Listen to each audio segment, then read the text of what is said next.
Hare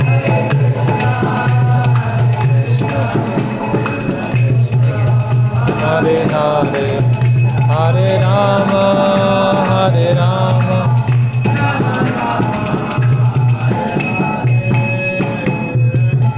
जय विष्णुपाद परमहंस परिव्राजिकाचार्य अष्टोत्तर सहस्र श्रीमद् अभय चरणारविंद भक्ति वेदांत स्वामी शिल प्रभुपाद की जय विष्णुपाद परमहंस परिव्राजिकाचार्य अष्टोत्तर सहस्र श्रीमद् भक्ति सिद्धांत सरस्वती गोस्वामी प्रभुपाद की अनंत कोटि वैष्णव भक्त वृंद की वाल्मीकि रामायण की निताय गौर प्रेमानंदे हरि हरि बोल। ओम विष्णुपादाय कृष्ण पृष्ठाय भूतले श्रीमती मुक्ति विकास स्वामी थे। ओम नमो भगवते वासुदेवाय। ओम नमो भगवते वासुदेवाय। ओम नमो भगवते वासुदेवाय। ओम अज्ञानतिमिरन्धस्य ज्ञानञ्जनं शलाकया चक्षुरुन्मिलितं येन तस्मै श्रीगुरुवे नमः। श्रीचैतन्यमनोभीष्टं स्थापितं येन भूतले स्वयं रूपकदा मह्यं ददाति स्वापदान्तिकं वन्देऽहं श्रीगुरो श्रीयुतपदकमलं श्रीगुरून् वैष्णवांश्च श्रीरूपं साग्रजातं सहगण रघुनाथान्वितं सजीवं साद्वैतं सावधूतं परिजनसहितं कृष्णचैतन्यदेवं श्री राधा कृष्ण पादान सहगण ललिता श्री विशाखान्वितांश्च नमः ओं विष्णुपादाय कृष्ण पृष्ठाय भूतले श्रीमते भक्ति वेदांत स्वामी नाम्ने नमस्ते सारस्वते देवे गौरवाणी प्रचारणे निर्विशेष शून्यवादी पाश्चात्य देशे तारणे जय श्री कृष्ण चैतन्य प्रभु नित्यानंद श्री अद्वैत गदाधर शिवासादि गौर भक्त वृंद हरे कृष्णा कृष्णा कृष्णा हरे हरे हरे राम राम राम हरे हरे।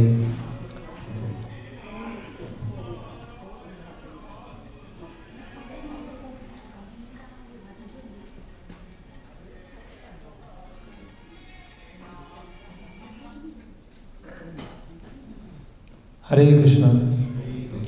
तो आज हमारा अंतिम सत्र है जिसमें हम जो भरत जी का जो चरित्र है उसके बारे में हम जो चर्चा कर रहे हैं उसमें हम एक स्तर पर उसको आज समाप्त कर पाएंगे। तो ये जो भगवान की लीलाएं हैं और भगवान के भक्तों के साथ उनकी जो लीलाएं हैं बहुत ही प्रेरणादायक हैं, बहुत ही मधुर है ना। आनंद चिन्मय रस जो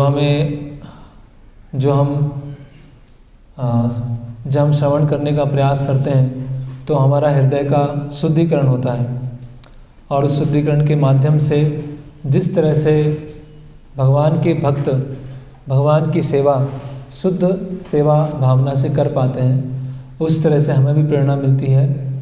हम बिना कल्मश के, बिना अनर्थों के, बिना किसी स्वार्थता के भगवान की सेवा कर सकें।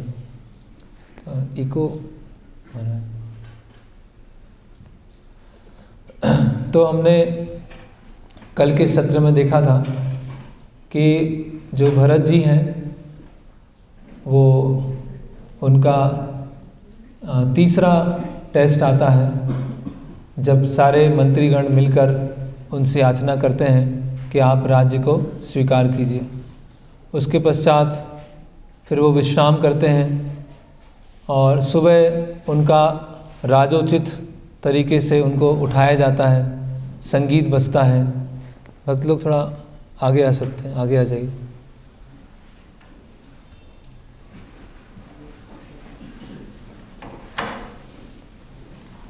तो संगीत से, वाद्य यंत्र से उनको उठाया जाता है तो वो उसको तुरंत वहाँ पर बंद कर देते हैं और वो खिन्न हो जाते हैं कि मुझे राजोचित जैसा व्यवहार नहीं मिलना चाहिए। फिर पांचवा, सभी लोग मिलकर, सारे मंत्री, सारे वर्ण के लोग, अयोध्यावासी, गुरुजन, सब एक साथ मिलकर उनको याचना करते हैं कि अभी आप राजा का पद स्वीकार कीजिए। लेकिन उसके पश्चात भी भरत जी मना कर देते हैं। और जो श्रमिक वर्ग होता है, वहाँ पे जो शूद्र वर्ग होता है, उनको वो एक मार्ग बनाने के लिए आदेश देते हैं, जो कि अयोध्या से लेकर गंगा नदी तक एक मार्ग है।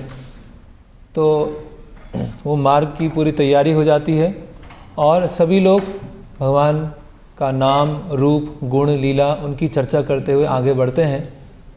और आगे बढ़ते बढ़ते वो श्रृंगवेरपुर नामक जो स्थान है, गांव है, वहाँ पर पहुँचते हैं।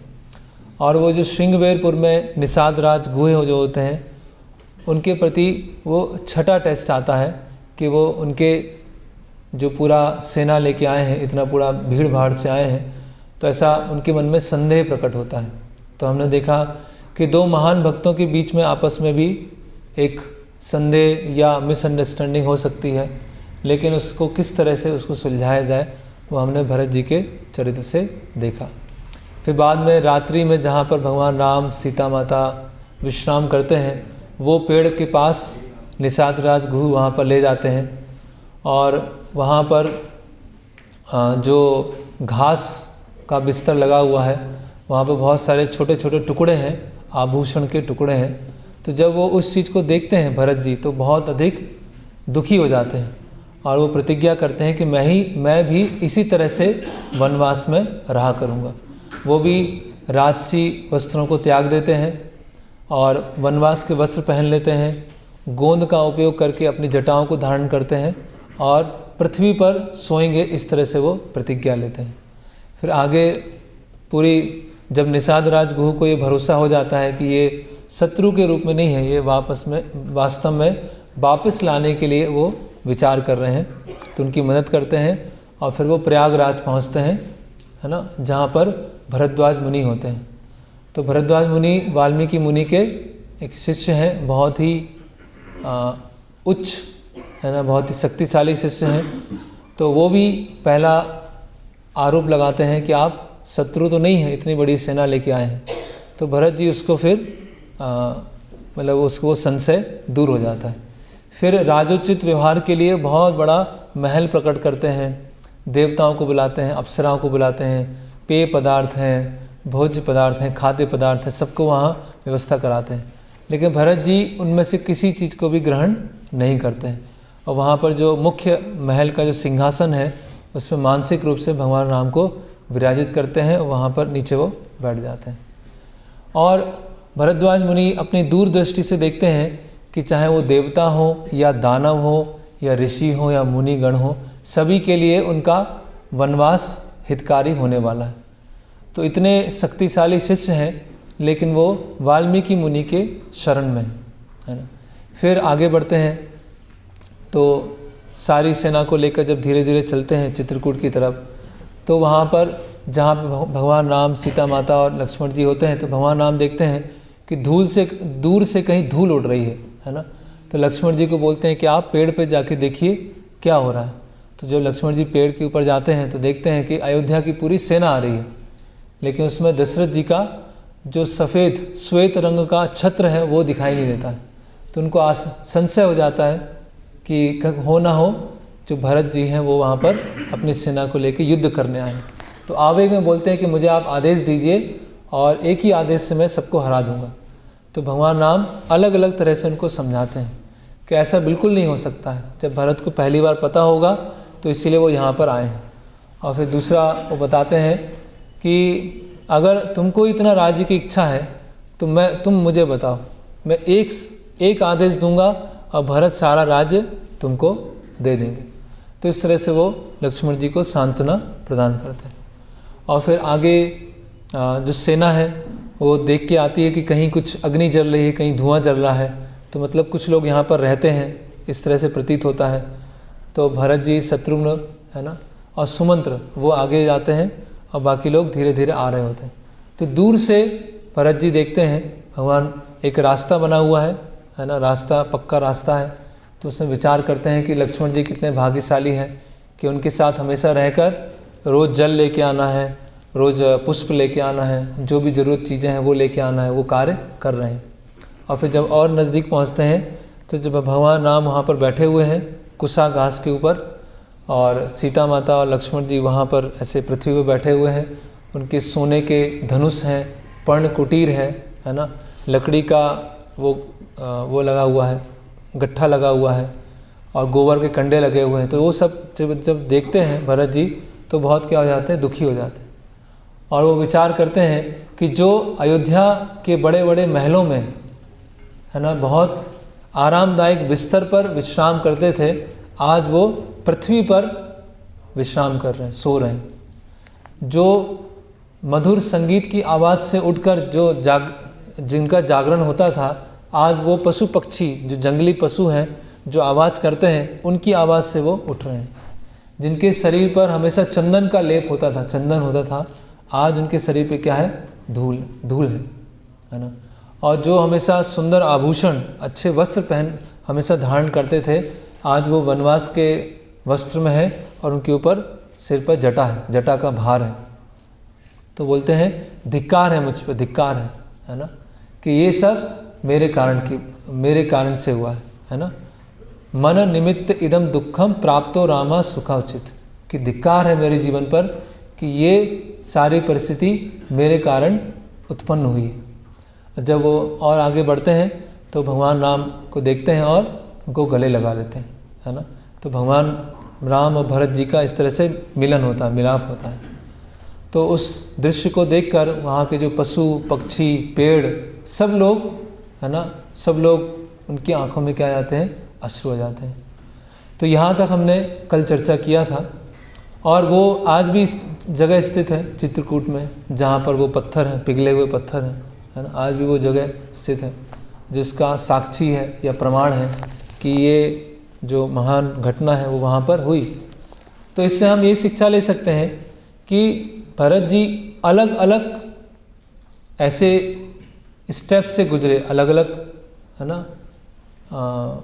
परीक्षाओं से गुजरे, तब वो भगवान राम से मिले हैं, है ना। अगर कहीं भी किसी भी परीक्षा में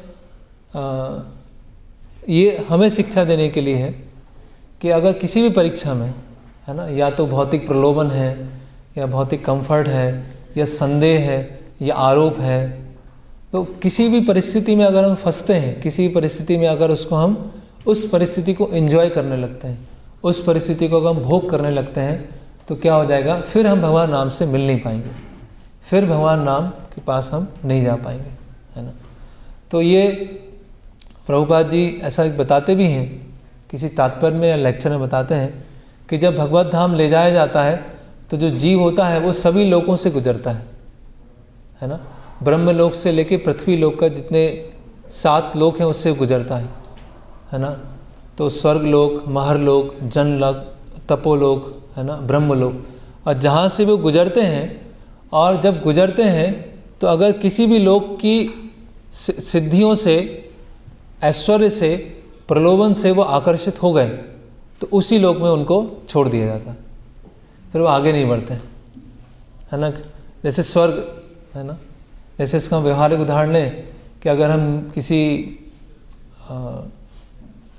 कोई बड़ी मेट्रो सिटी में जाते हैं और वहाँ की जो चकाचौंध है ना, वहाँ का जो सो कॉल्ड एक मटेरियल डेवलपमेंट है, उसको देखकर अगर हम एक कहीं ना कहीं एक एप्रिसिएशन है, वो कितना अच्छा, मतलब एक थोड़ा सा आकर्षण आता है, मतलब कहीं ना कहीं अभी भी कुछ कमी है ना।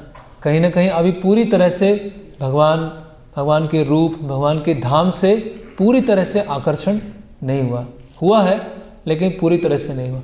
तो इस तरह से टेस्टिंग होती रहेंगी, है ना। एक साथ सारी टेस्टिंग नहीं होगी, धीरे धीरे करके परीक्षाएं होती रहेंगी कि कितने हम पानी में, कितना हम समझ पा रहे हैं।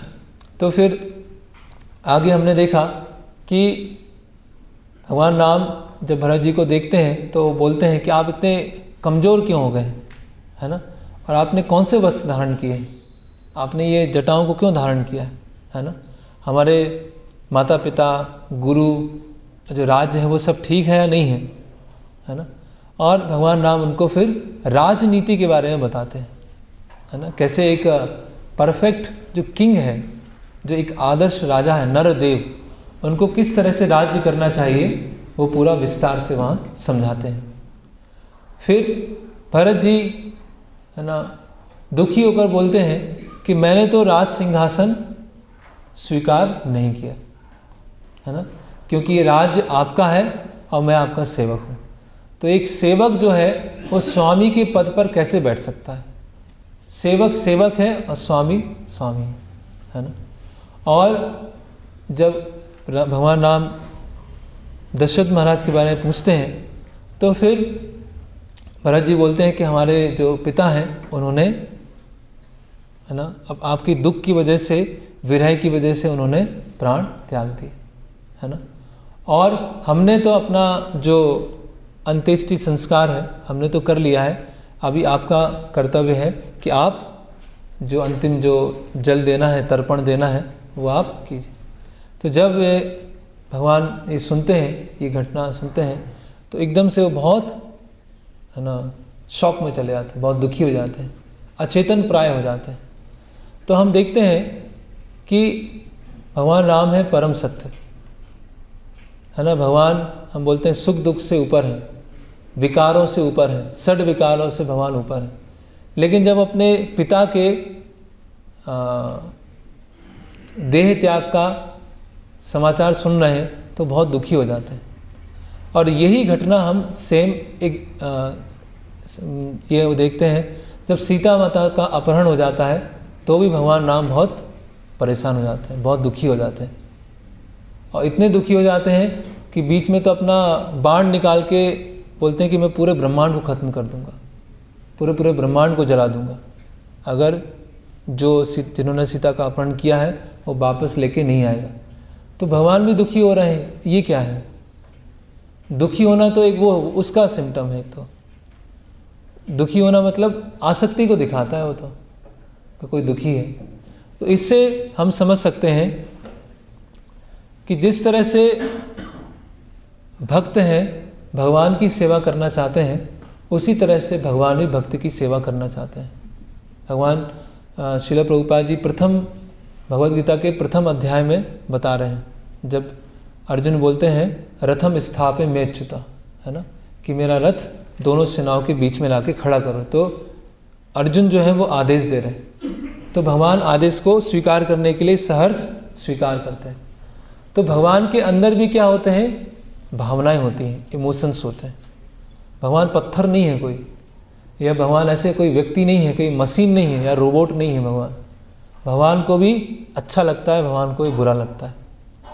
लेकिन हमारा अच्छा या हमारा बुरा लगना कैसा है? हमारा स्वार्थ की पूर्ति होती है तो हमें अच्छा लगता है, और हमारी स्वार्थ की पूर्ति नहीं होती है तो हमें क्या लगता है? बुरा लगता है। लेकिन भगवान को कब अच्छा लगता है और भगवान को कब बुरा लगता है? जब भगवान की सेवा करके उनके भक्त प्रसन्न होते हैं तो भक्तों की प्रसन्नता के माध्यम से भगवान को अच्छा लगता है।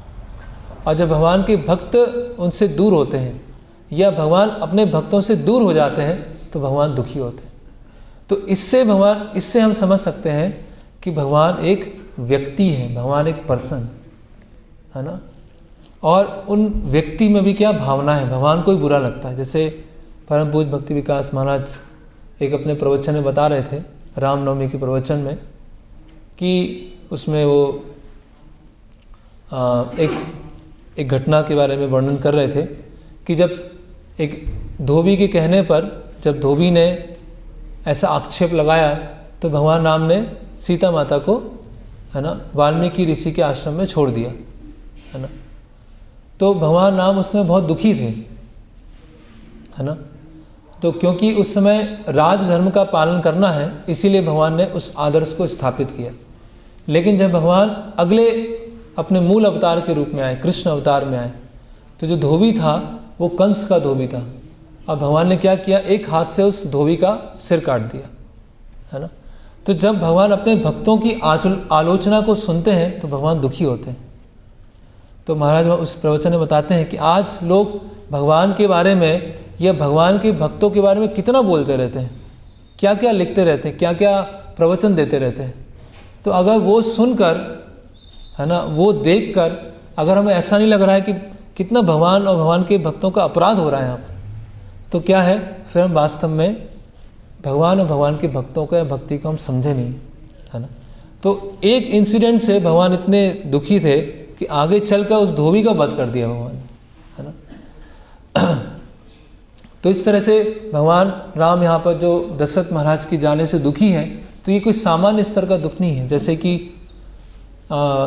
चैतन्य चरितामृत में चैतन्य महाप्रभु रामानंद राय से पूछते हैं कि संसार का सबसे बड़ा दुख क्या है, तो रामानंद राय बोलते हैं कि भक्तों से दूर होना वो सबसे बड़ा दुख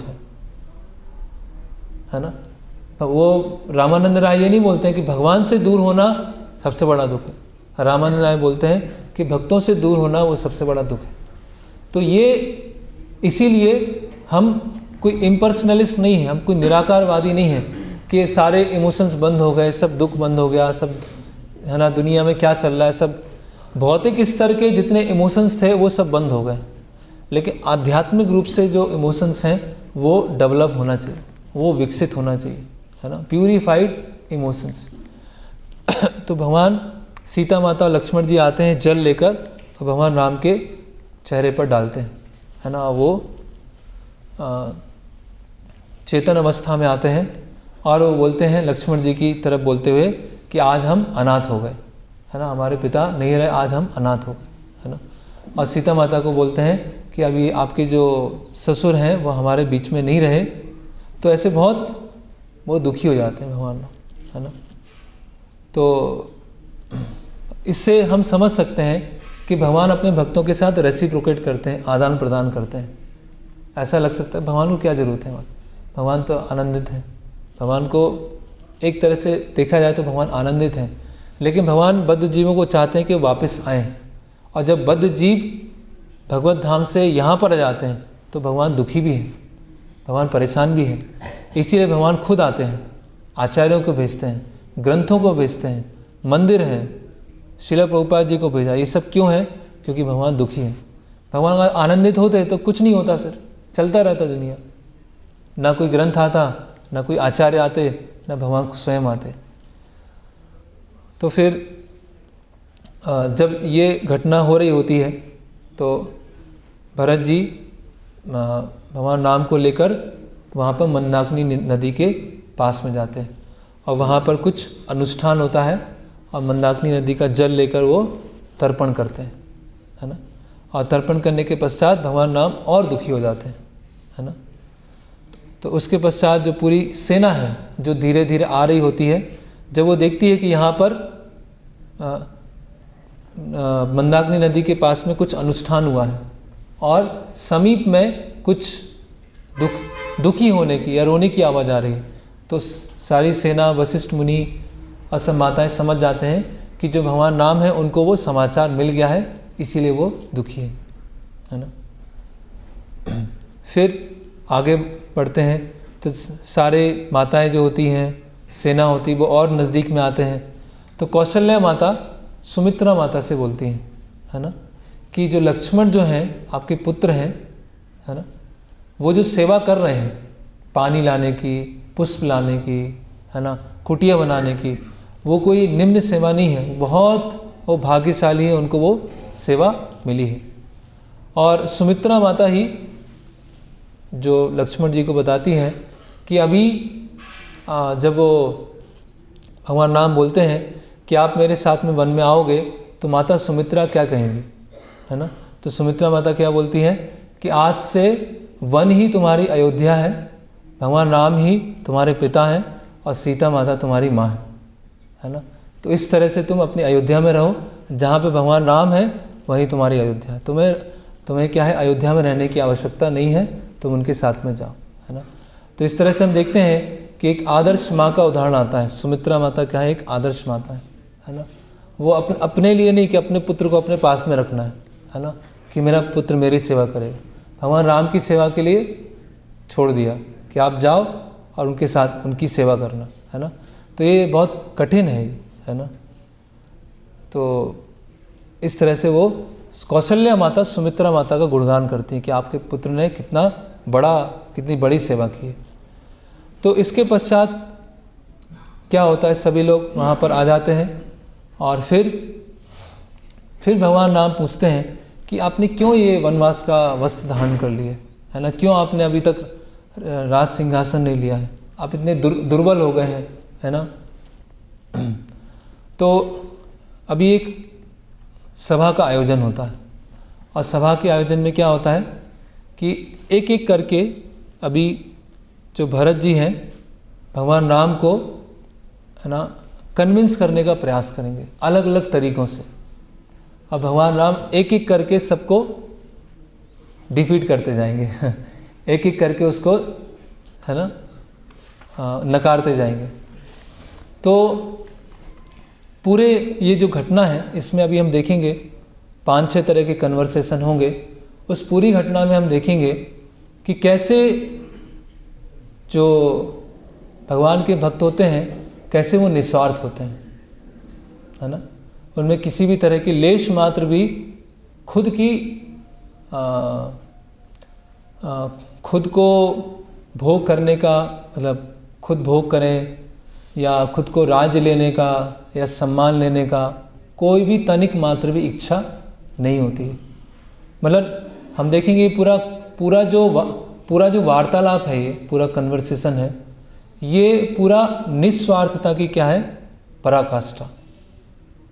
कि अगर कोई कन्वर्सेशन हमें पढ़ना है भक्ति मार्ग में जहाँ पर पूरा निस्वार्थता अपने चरम स्तर पर है, तो ये जो संवाद है वो हम इसको पढ़ सकते हैं, है ना। जहाँ पर किसी भी तरह का बार बार भरत जी कन्विंस कर रहे हैं आप आइए, और कन्विंस के वैसा नहीं कर रहे हैं भावुक स्तर पर, सारे कर्तव्यों के बारे में बता रहे हैं, है ना।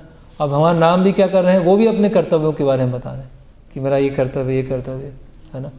तो हम देख सकते हैं कि इतिहास में राज्यों के लिए बहुत लड़ाई हुई है ना, राज्यों के लिए बहुत लड़ाई हुई है ना। जैसे हम देखते हैं वो प्रसिद्ध उदाहरण औरंगजेब ने क्या किया था, पिता को ही जेल में डाल दिया और क्या किया, खुद राजा बन गया, है ना। भाई एक दूसरे का मर्डर कर देते हैं प्रॉपर्टी को लेकर, भाई दुश्मन बन जाते हैं।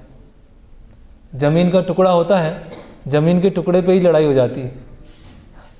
वो भाई एक दूसरे से बात करने ही बंद कर देते हैं। वो अपने घर में रहता है, ये अपने घर में रहते हैं, एक दूसरे का चेहरा देखना नहीं चाहते हैं। किसको लेकर, प्रॉपर्टी को लेकर, है ना। कोई उत्तराधिकारी बनने वाला होता है, उसके द्वेष में बाकी लोग क्या कर देते हैं, उसका मर्डर कर देते हैं, पिता को ही जेल में डाल देते हैं। क्योंकि संपत्ति क्या होती है, जो धन होता है वो सबको क्या होता है, बहुत प्रिय लगता है ना। गोल्ड है ना, बहुत प्रिय है। लेकिन यहाँ पर क्या युद्ध हो रहा है, निस्वार्थता का युद्ध, है ना। आपस में बातचीत कर रहे हैं। क्यों बातचीत कर रहे हैं, वो बोल रहे हैं कि आप राज्य कीजिए, भगवान राम बोल रहे हैं कि आपको राज्य करना, वो आपस में ही चल रहा है। तो हम देख सकते हैं कि जैसे अभी राम मंदिर बन चुका है और इंस्टॉलेशन भी हो जाएगा 22 तारीख को। तो अगर इन शिक्षाओं की चर्चा की जाएगी तो हम देखते हैं जो आधुनिक नेता हैं, पॉलिटिशियन हैं, वो लड़ते रहते हैं, मेरी पोस्ट, ये मेरी प्रॉपर्टी है। जब कोई मंत्री बन जाता है तो अपना बहुत सारा ज़मीन अपने उसमें ले लेता है। जैसे जब वो मंत्री पद से निकलेगा तो कुछ प्रॉपर्टी उसके साथ में होगी। तो हम देख रहे हैं कि राम के नाम का गुणगान हो रहा है, इंस्टॉलेशन हो रहा है, मंदिर बन रहा है, लेकिन साथ में ये चर्चा होना या पढ़ना या इसका प्रचार प्रसार होना वो भी आवश्यक है। नहीं तो क्या है, वही सब स्वार्थ के लिए लड़ते रहेंगे और लड़ते और धीरे धीरे कलयुग तो प्रोग्रेस हो ही रहा है, कलयुग तो आगे बढ़ ही रहा है। तो वहाँ पे सभा बैठती है और भरत जी एक एक करके वो बताना प्रारंभ करते हैं और उनको साथ देने वाले बहुत है। आप सोचिए कि एक कोई अकेले हैं और यहाँ पर 1000 लोग बैठे हुए हैं, है ना, 500 लोग बैठे हुए हैं, 500 लोग एक बात को बोल रहे हैं और यहाँ अकेले वो बैठे हुए हैं। मतलब जितना प्रयास हो सकता है ना, बोलते एड़ी चोटी का जो जोर लगाते हैं वो सब कुछ लगा दिया सब कुछ भी नहीं छोड़ा, है ना। लेकिन भगवान राम तो मर्यादा पुरुषोत्तम है।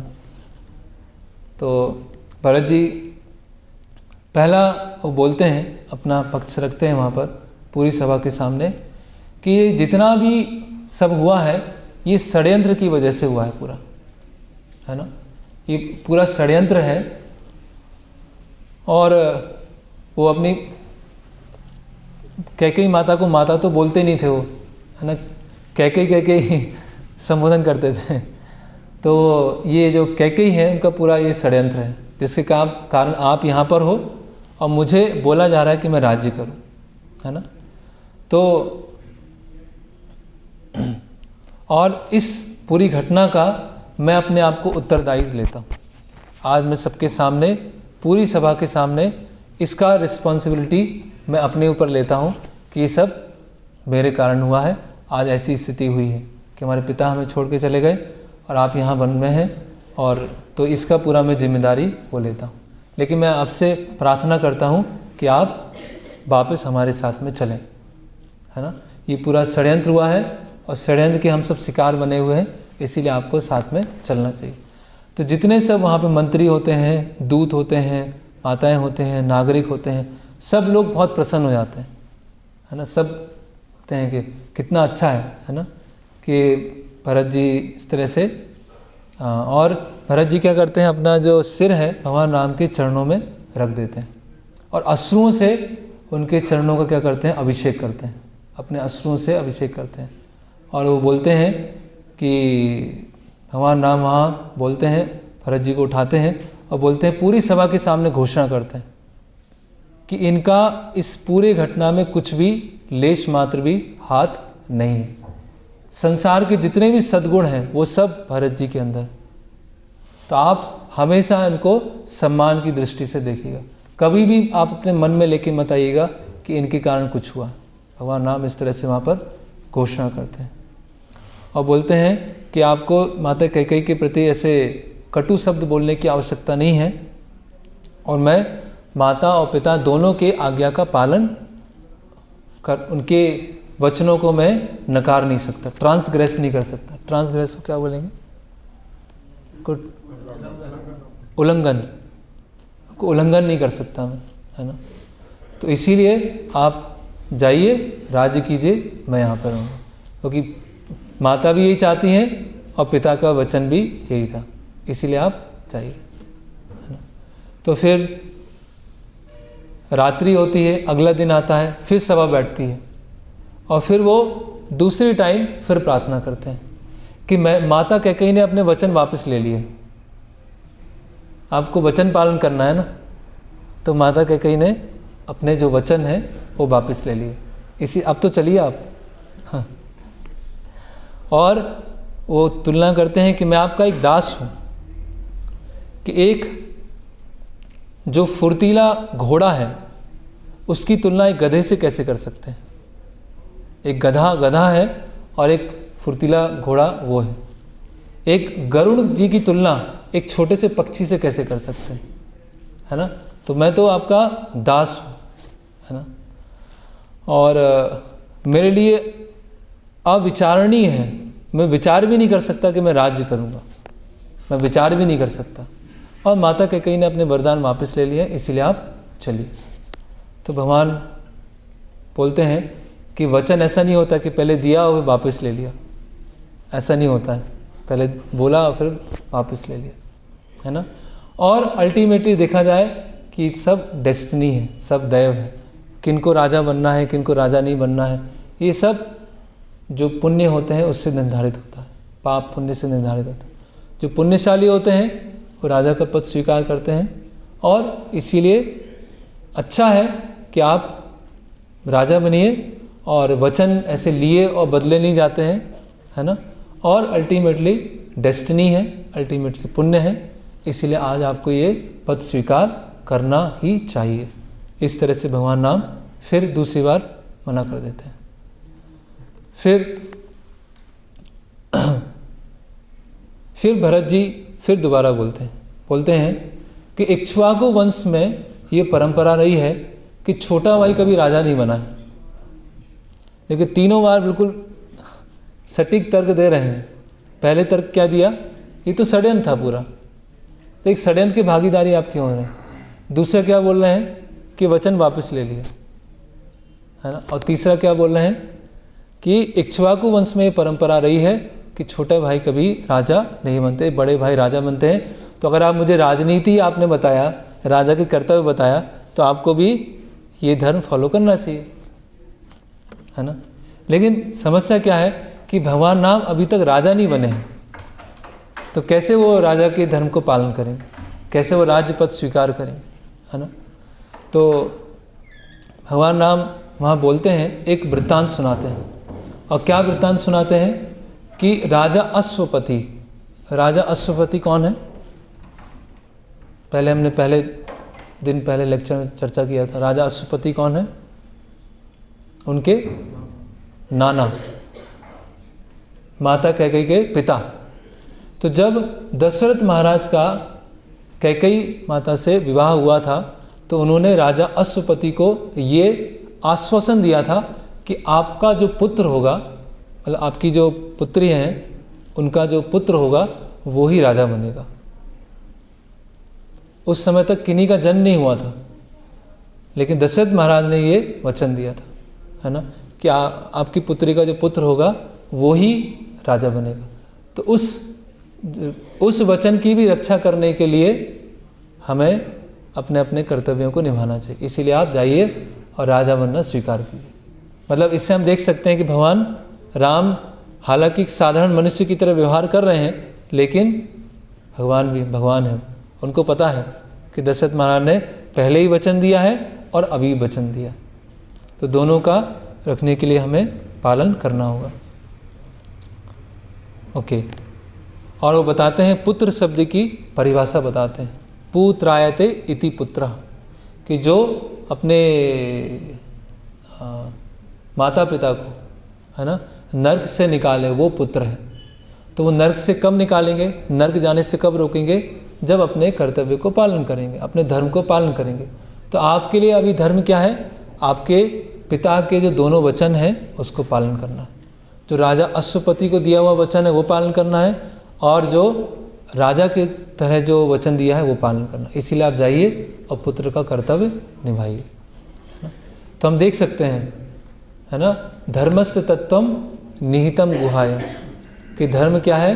बहुत सूक्ष्म है।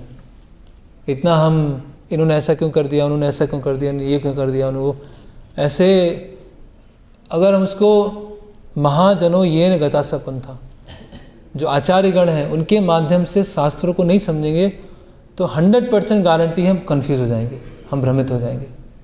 क्योंकि हम जो आधुनिक समाज में जो दृष्टिकोण लेके आते हैं वही दृष्टिकोण शास्त्रों को पढ़ते समय लगाते हैं, है ना। फिर आगे क्या हुआ कि उस राजसभा में 3 बार रिफ्यूट कर दिया भगवान ने। एक ऋषि बैठे हुए थे जिनका नाम था जावाली। तो जावाली ऋषि जो थे वो दशरथ महाराज के मंत्रिमंडल के एक मुख्य ऋषि थे। तो वो क्या करते हैं, भगवान राम को कन्विंस करने के लिए मायावाद फिलॉसफी बोलते हैं। बोलते क्या ये कर्तव्य है, क्या पुण्य होता है, क्या पाप होता है, छोड़ो आप ये सब और चलो, ये जिंदगी जीवन एक ही होता है और जीवन भोग करने के लिए होता है, इसलिए चलिए आप। इस तरह से वो बोलते हैं। तो जो जावाली हैं उन्होंने जो बताया, हालांकि उनका इंटेंशन ये था कि भगवान राम आए, लेकिन उन्होंने जो उपयोग किया वो पूरा मायावाद, नास्तिक। जैसे भगवान श्री कृष्ण ने नंद महाराज को समझाया था, कर्म मीमांसा समझाई थी, है ना, कि अल्टीमेटली कोई कंट्रोल नहीं होता है, सब हमारे कर्म फल ही होते हैं। अच्छा करते हैं अच्छा मिलता है, बुरा करते हैं बुरा मिलता है। इसीलिए हम लोग कृषिक हैं, हम लोग गाय पालन करने वाले हैं, गोवर्धन की पूजा कीजिए। तो इस तरह से जावाली ऋषि जो हैं वो अभी भगवान राम को ही समझा रहे हैं नास्तिकता समझा रहे हैं, है ना।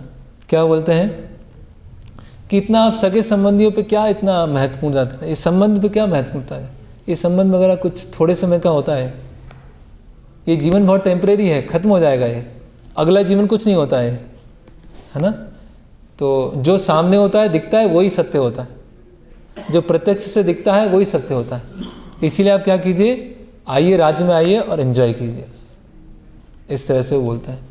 तो भगवान राम क्या होता है, एकदम गुस्से में आ जाते हैं, है ना जैसे कभी कभी आपस में कुछ मनमुटाव हो जाता है तो तीसरा कोई आएंगे, अब क्या बोलते हैं, अरे छोड़ो यार सब, चलो बात खत्म हो गई, जो हुआ उससे हुआ। तो जावाली ऋषि ऐसे ही कुछ कर रहे हैं, लेकिन वो नास्तिक फिलॉसफी बोल रहे हैं। तो भगवान राम वहाँ पे क्रोधित हो जाते हैं, है ना। और उनको क्रोध ही पर्याप्त था उनको चुप कराने के लिए, फिर ज़्यादा कुछ वो बोलते नहीं। अभी फिर आगे क्या होता है, जो वशिष्ठ मुनि हैं अभी वो अपना मंतव्य रखते हैं। वशिष्ठ मुनि उदाहरण देते हैं। क्या उदाहरण देते हैं? इक्ष्वाकु वंश, जैसे राजा विवस्वान थे, राजा विवस्वान के कई पुत्र थे, लेकिन जो सबसे बड़े पुत्र थे वैवत्स, वो राजा बने, है ना। इक्ष्वाकु के 100 पुत्र थे, जिनमें सबसे बड़े पुत्र थे कुकसी, वो उत्तराधिकारी बने। फिर सुसंधि के 2 पुत्र थे, दुर्वसंधि और प्रसन्नजीत, है ना। तो उसमें दुर्वसंधि जो है वो राजा बने। महाराज सगर के 60,001 पुत्र थे, जिनमें से सबसे बड़े पुत्र थे असमंजस, और असमंजस के पुत्र थे अंशुमान। तो अंशुमान को राजा बनाया गया। तो बताइए कहाँ पर, किस जगह पर ये बताया गया है कि कोई दूसरा राजा बन सकता है? जहाँ भी हैं बड़े पुत्र ही राजा बने, है ना। तो पूरा जो वशिष्ठ मुनि है भगवान राम की पूरी लीनिएज के बारे में बताते, पूरे वंश के बारे में बताते, कहीं भी ऐसा प्रमाण नहीं है ना। तो भगवान राम वहाँ विनम्रता से बोलते हैं कि आपकी, हालांकि आपका वचन सही है और वो स्वीकारनीय है, लेकिन ये जो पिता का वचन है उसको पूरा करने के बाद मैं आपके वचन को भी पालन करूँगा, उसको पालन, मैं आपके वचन को नकार नहीं रहा हूँ, गलत नहीं कर रहा हूँ, लेकिन अभी ये मुझे भी पूरा करना है। तो जब ये, तो एक इस तरह से उन्होंने अपने गुरु के वचन को नकारा नहीं, है ना। और हम थोड़ा और उसको डिटेल में बाद में समझेंगे कि किस तरह से वशिष्ठ मुनि की भी एक तरह से इच्छा थी कि भगवान राम वनवास में रहें और सारे जो कार्य करने आए हैं वो कार्य पूरा हो। तो भरत जी कुशाग्रास पर बैठ जाते हैं और बोलते हैं कि मैं अभी मृत्यु तक उपवास करूंगा, है ना, और अगर वापस नहीं आए, है ना। तो भगवान राम बोलते हैं कि आप इतना मुझे विवश क्यों कर रहे हैं, इतना ऐसे एक तरह से जिद क्यों कर रहे हैं, है ना? फिर भरत जी बोलते हैं कि सारे अयोध्यावासी सब मिलके बोलिए, आप मेरी सुन नहीं रहे हैं। वशिष्ठ जी की मना कर दिया, जावाली है उनको भी शांत कर दिया, है ना। तो आप सभी लोग बोल के को बोलिए, है ना। तो भरत जी और भरत जी बोलते हैं अगर ठीक है वचन पालन करने का है तो ठीक है, मैं वन में रह जाता हूँ, आप राजा बन जाइए, मैं 14 साल तक वन में रहूँगा। मतलब किसी तरह से पूरा प्रयास कर रहे हैं। तो भगवान राम बोलते हैं ऐसे वचनों को बदला नहीं जाता है, जिसके लिए जो होता है उसको वो करना होता है। ऐसा नहीं कि आपस में कोई एक्सचेंज हो गया, कुछ एक्सचेंज ऑफर चल गया कि आप जो मुझे करना है वो आप कर लें और जो आपको करना था वो मैं कर लूँ। इस तरह से चीज़ें बदली नहीं जाती हैं, हम लोग यहीं पर हैं। तो जब ये सब पूरा कन्वर्सेशन होता है तो जितने भी वहाँ पर ऋषिगण थे, वशिष्ठ मुनि, सब इतने प्रसन्न हो जाते हैं, इतने प्रसन्न हो जाते हैं कि ऐसा आपस में बातचीत कभी हमने आज तक देखा नहीं, कभी आज तक हमने सुना नहीं, और सब बहुत प्रसन्न हो जाते हैं और बोलते हैं कि दशरथ महाराज के इतने महान पुत्र हैं, 2 महान पुत्र हैं, है ना, जो अपने, है ना, भगवान राम जो है अपने कर्तव्य पालन में पूरा फिक्स हैं, और भरत जी का भगवान राम के प्रति प्रेम है, वो उस अपने प्रेम में पूरा फिक्स है। तो इन दोनों के बीच में जो पूरा जो वार्तालाप हो रहा है ये इतना महान है। तो और दूसरा वहाँ के जो मुनिगण थे वो ये जानते भी थे भगवान परम शक्तिशाली है, भगवान अयोध्या में बैठकर रावण को मार सकते हैं, है ना, या राजा के रूप में भी मार सकते थे। वो प्रश्न उठ सकता है, राजा के रूप में भी अयोध्या की पूरी सेना लेके आते हैं और रावण को मार देते, लेकिन वनवास के समय में बहुत सारे भक्तों के साथ उनको आदान प्रदान भी करना है, वानरों के साथ आदान प्रदान करना है, सबरी हैं, जटायु हैं, ऋषि मुनिगण हैं, अगस्त मुनि हैं, सबके साथ आदान प्रदान करना है। तो भगवान अपने भक्तों के साथ आदान प्रदान करने के लिए खुद कष्ट लेने के लिए तैयार हो जाते हैं, है ना। भरत जी के इतना कहने पर अगर भगवान राम चले भी जाते तो कोई उनको ऐसा बोलता नहीं, लेकिन भगवान अपने भक्तों के साथ रेसिप्रोकेट करना चाहते हैं। इसीलिए भगवान खुद बन के जो बहुत इतना कठिन जीवन है उसमें रहने के लिए वो तैयार है। और फिर छठी बार, लास्ट बार भरत जी और बोलते हैं, और छठी बार तो वो क्या बोलते हैं कि मैं सक्षम नहीं हूँ, मैं राज्य नहीं कर पाऊँगा, है ना। और वो जिस तरह से एक किसान जो है बहुत समय से बारिश वर्षा ऋतु का प्रतीक्षा करता है, उसी तरह से हम सब लोग आपकी प्रतीक्षा कर रहे हैं कि आप वापस लौटें। तो भगवान वहाँ पर फिर से नकार देते हैं, है ना। और फिर वशिष्ठ मुनि बोलते हैं, वशिष्ठ मुनि पूरी परिस्थिति को देखते हैं और बोलते हैं भगवान राम से कि आप अपनी चरण पादुकाओं को भरत जी को दे दीजिए, और ये चरण पादुकाएं ही आपका प्रतिनिधित्व वहाँ पर करेंगी, और ये चरण पादुकाएं ही वहाँ पर राज्य करेंगी, और भरत जी उनके एक सेवक की तरह वहाँ पर देखेंगे। अधिरोह आर्य पादाभ्याम पादुके हेम भूषिते इते ही सर्वलोकस्य योगक्षेमम विधास्यते। योगक्षेमम, योगक्षेम मतलब भगवद गीता में आता है योगक्षेम वहाँ में हम। तो कृपया करके आप अपने चरणों को इन पादुकाओं पर रखें, और पादुकाएं ही पूरे अयोध्या को योगक्षेम कराएंगे, जो भी आवश्यक होंगे वो प्रदान कराएंगे, और प्रसन्नता और सुरक्षा प्रदान कराएंगी ये पादुकाएं। तो आप पादुकाएं हेम भूषित है, जो रत्नों से भूषित है, जो मणियों से भूषित है, उन पादुकाओं को आप भरत जी को दे दीजिए। और भरत जी उन पादुकाओं को लेते हैं, रखते हैं, उनको दंडवत प्रणाम करते हैं और बोलते हैं कि 14 वर्षों तक ये पादुकाएं राज्य करने वाले, ये राजा के रूप में रहेंगी, और मैं उनके सेवक के रूप में उनसे हमेशा परमिशन लेकर जो भी योजना होगी उनके सामने प्रस्तुत करूँगा, जो भी कुछ कार्य संपन्न होगा उनके सामने प्रस्तुत करूँगा, जो भी कुछ होगा उनके सामने प्रस्तुत करूँगा। हम देखते हैं जैसे आज भी दक्षिण भारत में कई मंदिर हैं, वहाँ पर परम पूज्य भक्ति विकास महाराज, एक लेक्चर है उनका, कर्नाटक में एक जगह है धर्मस्थल, तो वो धर्मस्थल में विजिट करने गए थे, और वहाँ पर क्या क्या होता है, कैसे मैनेजमेंट होता है, कैसे पूरा समुदाय है, उसका महाराज ने स्टडी किया। और उसमें एक उन्होंने बताया कि वहाँ के जो चीफ प्रीस्ट हैं, पुरोहित हैं, रोज़ भगवान शिव जी हैं जो मंजूनाथ, उनके सामने आते हैं और पूरा अकाउंट पढ़ते हैं वहाँ पर कि इतना लक्ष्मी आज आया और इतना लक्ष्मी खर्चा हुआ, ये लक्ष्मी यहाँ पर खर्चा हुआ, इतने फल आए, इतना किलो अनाज आया, और इतना इस सेवा में।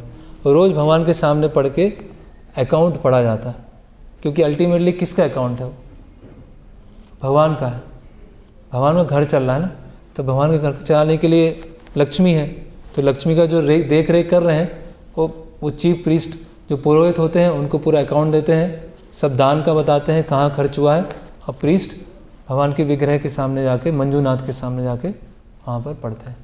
तो यही भरत जी रोज़ करते थे अयोध्या में, रोज़ भगवान की पादुकाओं के सामने जाते थे, और क्या क्या हुआ है, क्या क्या आया है, क्या क्या खर्च हुआ है, वो सब वहाँ पर बताते थे। उससे क्या है, सब कुछ भगवान को पता है, क्लियर है। तो इसके बाद भरत जी उन पादुकाओं को लेते हैं और हाथी के ऊपर विराजित करते हैं। सबसे जो राजा के लिए जो हाथी होता है उस पर पादुकाओं को बैठाते हैं, और पादुकाओं के ऊपर क्या लगाते हैं? सफ़ेद रंग का छत्र। और सफ़ेद छत्र किनके ऊपर होता है? राजा के ऊपर, है ना। तो सफ़ेद रंग का वहाँ पर छत्र लगाते हैं, और पूरा धूमधाम के साथ में उन पादुकाओं को अयोध्या लेके आते हैं। फिर अयोध्या लाने से पहले वो भरद्वाज मुनि के आश्रम में आते हैं और बताते हैं सब कुछ क्या हुआ है। श्रृंगवेरपुर आते हैं और फिर अयोध्या आते हैं। अयोध्या आने के पश्चात जो अयोध्यावासी हैं उनको वहाँ पर छोड़ते हैं और स्वयं जितना भी राज्य है, जितनी सुख सुविधाएं हैं, सब कुछ वहाँ पर छोड़कर अयोध्या के पास में नंदीग्राम है, वहाँ पर जाते हैं। तो नंदीग्राम वहाँ पहुँचते हैं और वहाँ बोलते हैं, एतत् राज्यम मम भर्ता दत्तम समनया सवत् स्वयं योगक्षेम वहे च एम पादुके हेम भूषते। कि ये राज्य किनका है? मेरे, है ना, भर्ता, मेरे जो बड़े भाई हैं उनका है, और जो उनकी जो पादुकाएं हैं वो उनका प्रतिनिधित्व कर रही हैं, है ना, और मैं उनकी पादुकाओं के दास के रूप में जाना जाऊंगा। मेरी आइडेंटिटी क्या है? भगवान राम के पादुका का एक तुच्छ सेवक, और इस सेवक के रूप में मैं पादुकाओं को सब कुछ बताऊंगा, उनसे आज्ञा लूँगा। और ऐसा आता भी है कि जब भगवान राम वापस लौटते हैं 14 वर्ष के पश्चात, तो अयोध्या में जितनी संपन्नता होती है उसकी 10 गुना संपन्नता बढ़ जाती है। क्यों होती है? क्योंकि हर चीज़ वो पादुकाओं से पूछ के कर रहे हैं, हर चीज़ पादुकाओं के सामने प्रस्तुत कर रहे हैं। तो पादुकाएं क्या है? भगवान अपनी पादुकाओं से, है ना, जैसे भगवान एब्सोल्यूट है, भगवान का नाम अब भगवान में अभिन्न है, उसी तरह से भगवान की पादुकाएं क्या है? अभिन्न है ना। तो बता रहे हैं कि जो राज्य का पूरा भार है वो पादुकाओं के ऊपर है, और पादुकाएं जो मुझे आदेश देंगे वो मैं करूँगा। और भरत जी ने फिर से वही अपने जो वनवास के ही वस्त्र पहने, जटाएं धारण किया और नंदीग्राम में वो निवास करने लगे, और पादुकाओं का वो अभिषेक किया गया, है ना। इंस्टॉलेशन, जैसे डीटी इंस्टॉलेशन होता है, कुछ समय बाद अपने मंदिर में भी होगा, है ना। तो पूरा वहाँ पर पादुकाओं का अभिषेक हुआ, वशिष्ठ मुनि आए, मंत्रों का उच्चारण हुआ, और सुंदर सिंहासन पर पादुकाओं को रखा गया, और वहाँ पर वाइट कलर का छत्र वहाँ पर लगाया गया, है ना। यहाँ पे बताया गया है, और सा पादुकाभ्याम प्रथमम निवेद्य चकार पश्चात भरतो यथार्थम। कि जो भी घटना आई या जो भी गिफ्ट आया उन्होंने पादुकाओं को रिपोर्ट किया, और फिर उसके बाद आगे उन्होंने डील किया। तो ये जो इसको बोलते हैं पादुका पट्टाभिषेक, पादुकाओं का अभिषेकम हुआ है, पादुकाओं का इंस्टॉल हुआ। तो जो पादुकाओं का इंस्टॉल हुआ, तो इनके बारे में थोड़ा, पादुकाओं के बारे में हम कुछ 10-15 मिनट चर्चा करते हैं कि ये भगवान राम ने अपनी पादुकाएं दी, तो यह किस चीज़ को वो करता है, ये किस चीज़ को दर्शाता है, सिग्निफाई है। और जो पादुका का राज्याभिषेक हुआ वो किस चीज़ को दिखाता है। तो यहाँ पर आचार्य जो बता रहे हैं,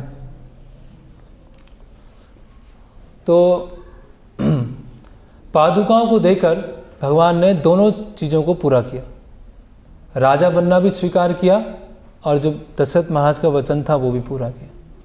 राजा बनना कैसे स्वीकार किया? भगवान और भगवान की पादुकाओं में कोई अंतर नहीं है। तो भरत जी जीत गए या भगवान राम जीत गए? दोनों जीते, लेकिन देखा जाए तो भरत जी, है ना, उन्होंने अपनी पादुकाओं को देकर ये गारंटी दे दिया कि मैं वापस आऊँगा और ये राज्य करेंगे, ये राज्य करेंगे। और दूसरा, भगवान ने दशरथ महाराज के दोनों वरदानों को पूरा किया, है ना। और यहाँ आगे बताया जा रहा है कि भगवान किसी में भी अपनी पूरी शक्ति डाल सकते हैं। जैसे भगवान का सुदर्शन चक्र है, तो सुदर्शन चक्र और भगवान अभिन्न है, उसमें कोई अंतर नहीं है। सुदर्शन चक्र भगवान की एक आज्ञा से सब कुछ कर सकता है।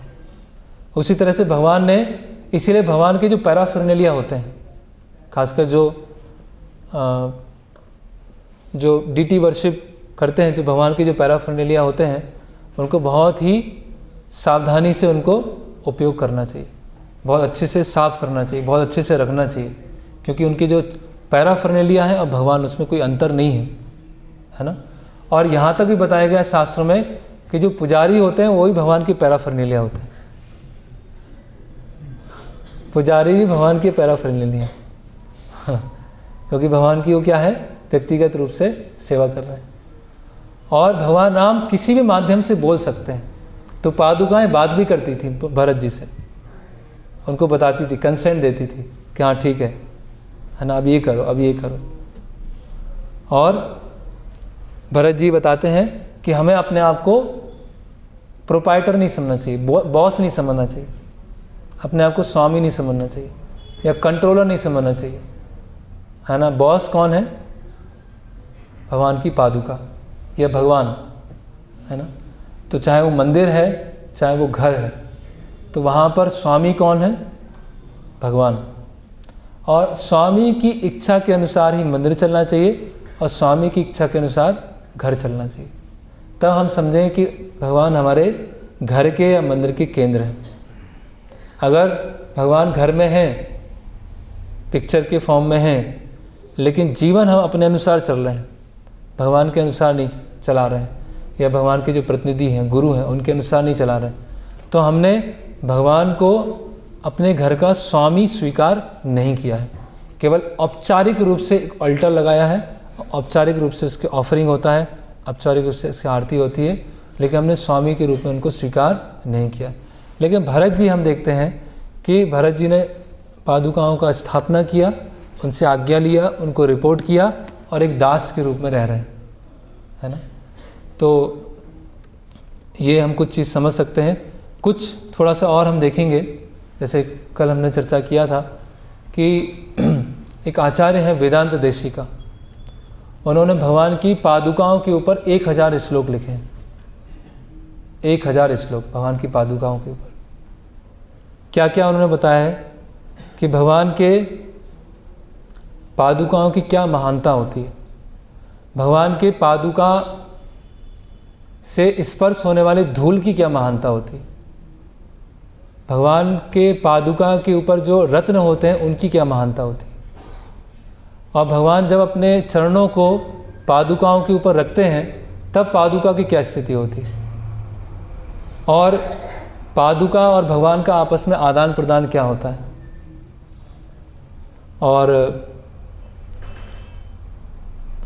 पादुका जो 2 पादुका हैं, 2 है ना, 2 पादुकाओं का आपस में तो एक एक चीज़ उन्होंने पूरा वर्णन किया है। तो कुछ श्लोक हम देखते हैं और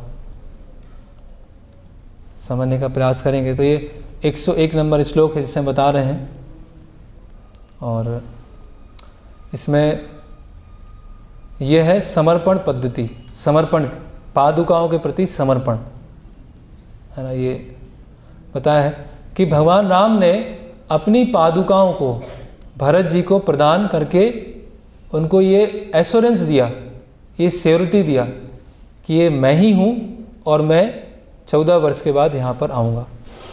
तो वास्तव में, है ना, यहाँ बता रहे हैं कि इन 2 पादुकाओं के माध्यम से भगवान राम ने भरत जी को ये प्रदान किया, ये विश्वास दिलाया कि मैं यहाँ वापस आने वाला हूँ, कि आप अभी इनको ले जाओ, मेरे प्रतिनिधि के रूप में ले जाओ। और यहाँ बता रहे हैं कि आपने सबको त्याग दिया। अयोध्या वासियों को, मंत्रियों को, राज्य को, सब कुछ त्याग दिया, और आप अपने साथ वन में सबसे पहले क्या ले गए अपने साथ? अपनी पादुकाओं को। भगवान ने राज्य छोड़ दिया, मंत्रिमंडल छोड़ दिया, संपत्ति छोड़ दी, लेकिन सबसे पहली चीज़ जो भगवान अपने साथ में ले गए वो क्या है? भगवान की पादुका। पादुका पहन के भगवान आगे गए। फिर आगे बताते हैं,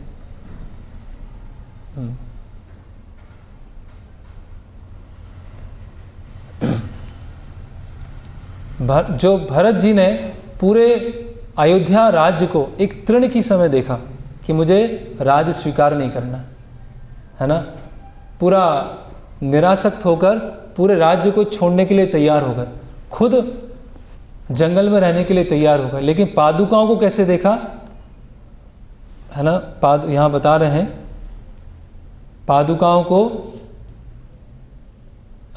एक वैकुंठ की तरह देखा, भगवान के धाम की तरह देखा। भगवान के धाम को उन्होंने सिर पर रखा। तो अयोध्या, सारी अयोध्या तृण के समान है, लेकिन भगवान की पादुका कैसी है, भगवान के धाम के समान। उज्जैनी का अर्थ क्या होता है, जो वो उज्ज्वलित होती है। अवंती मतलब जो सभी तरह के दोषों को खत्म कर देती है। अयोध्या जिसको कोई जीत नहीं सकता, यहाँ तक कि वैकुंठ। तो भगवान की पादुकाएं कैसी हैं, उज्जैनी हैं, अवंती हैं, अयोध्या हैं और वैकुंठ हैं। फिर यहाँ तो भरत जी ने पादुकाएं क्यों स्वीकार कर लिया कि पादुकाओं से वो राज्य चलाएंगे, कि जो पूरे सृष्टि को चलाते हैं, पूरे सृष्टि को चलाने वालों का भार किसने उठाया है, पादुका ने। तो पादुका तो राज्य कर ही लेंगे। जो पूरी सृष्टि को चलाते हैं, जो पूरे सृष्टि का भार लेते हैं, उसका भार किसने लिया है, पादुकाओं ने। तो इसीलिए भरत जी मान गए कि जब पूरे जिनको मैं ले जाना चाहता हूँ उनका भार पादुकाओं ने लिया है, तो ये पादुकाओं को मिले जाता हूँ तो ये अयोध्या का राज कर लेंगे। सोचिए कितना आचार्यगण क्या क्या सोच सकते हैं। फिर आगे बता रहे हैं अभिषेक, करुणेश्वर। तो भगवान राम जब वनवास के लिए जाते हैं तो उनकी जो राज्याभिषेक की जो सामग्री होती है उसको वो प्रदक्षिणा करते हैं, परिक्रमा लगाते हैं। तो वेदांत देशी का बता रहे हैं कि हे पादुका, आप सबकी रक्षा करें। जिनको पहनकर भगवान राम ने राज्याभिषेक का परिक्रमा लगाया, इसीलिए परिक्रमा लगाया क्योंकि उनको पता था कि आगे चल के इन पादुकाओं का राज्याभिषेक होगा। तो इन पादुकाओं के साथ में भगवान पूरे सामग्रियों पर घूमे और एक तरह से भगवान राम ने खुद अपने पादुकाओं का अभिषेक कर दिया कि आगे चल के आप ही राज्य करने वाले। फिर बता रहे हैं कि जब भगवान राम और जो सामग्री की चारों तरफ घूम रहे थे तो धीरे धीरे चल रहे थे। क्यों धीरे धीरे चल रहे थे? क्योंकि वो अपनी पादुकाओं का राज्याभिषेक को देख रहे थे कि जब वो सारी सामग्री पादुकाओं को ऑफर हो रही है, अभिषेक चल रहा है, तो भगवान भी उन पादुकाओं को देखना चाहते हैं, है ना। फिर आगे बता रहे हैं कि इन पादुकाओं ने लक्ष्मण जी को भी हरा दिया, भरत जी को भी हरा दिया। इन पादुकाओं ने क्यों हरा दिया? कि लक्ष्मण जी को बोला था भगवान ने कि यहीं रुको, मेरे साथ चलने की क्या ज़रूरत है, लेकिन लक्ष्मण जी नहीं माने। और भरत जी को क्या बोला कि आप राजा बनो, तो वो भी नहीं माने। लेकिन पादुका ने दोनों बात मान ली, अयोध्या में भी रह गए और राजा भी बन गए। तो उन्होंने लक्ष्मण जी और भरत जी दोनों को हरा दिया भगवान की पादुका में। दोनों आज्ञा पालन कर लिया, अयोध्या में भी हैं और भगवान का राज्य भी कर रहे हैं। तो ये फिर वशिष्ठ मुनि ने इन पादुकाओं का राज्याभिषेक किया। क्यों किया? ये समझ के नहीं किया कि ये इक्ष्वाकु वंश के वंशज हैं राम, उनकी पादुकाएं हैं। ये समझ के किया कि इक्ष्वाकु वंश के जो डीटीज हैं, कौन है डीटीज, कौन से डीटीज हैं, कौन से विग्रह हैं जो इक्ष्वाकु वंश इनकी पूजा करते हैं जी? रंगनाथ जी। तो वशिष्ठ मुनि ने इन पादुकाओं को ये नहीं समझा कि इक्ष्वाकु वंश के वंशज हैं, उनकी पादुका हैं। ये स्वयं रंगनाथ जी हैं, जिनका पूरा इक्ष्वाकु वंश हमेशा से आराधना करके आया। तो रंगनाथ जी हैं और रंगनाथ जी की तरह इन पादुकाओं को क्या किया गया? अभिषेकम किया गया, है ना। और एक दो और, पादुकाओं की धूल की महिमा। तो बता रहे हैं द्वैतायन देशिका कि इन पादुकाओं के चलने से जो धूल उड़ती है उसकी इतनी महानता है कि अहिल्या को भी अपना शरीर प्राप्त हो गया। जो अहिल्या है उनको, उनके जो अदृश्य हो गई थी, उनके ऊपर जब धूल स्पर्श हुआ तो उनका द्वारा शरीर रीजनरेट हो गया। ये पादुकाओं के धूल की महिमा है। और बता रहे हैं कि तमिलनाडु में एक वो होता है केटक बीज, केटक कोई बीज होता है, कोई तमिलनाडु से यहाँ पर केटक बीज होता है। वो क्या करता है, ऐसे पानी है और पानी में क्या है, मिट्टी है, पूरा मिट्टी है। तो केटक बीज को डाल देंगे तो पूरी मिट्टी नीचे बैठ जाएगी और स्वच्छ पानी बाहर हो जाएगा और उस पानी को निकाल लेते हैं। तो बता रहे हैं कि भगवान जब आप इधर उधर चलते हैं अपनी पादुकाओं को पहनकर, तो उससे जो धूल आती है, वो धूल अगर किसी को स्पर्श कर जाती है तो उसके मन में जितने भी अनर्थ हैं, जितने भी हलचल हैं, वो सब बैठ जाते हैं और पूरा सब साफ हो जाता है, केवल आपके पादुकाओं के जो धूल है उसके स्पर्श करने मात्र से। और अंतिम है ये, बता रहे हैं कि ये जो पादुकाओं की धूल है अगर किसी व्यक्ति को लगती है तो वो साधु बन जाता है, वो साधु कहलाता है।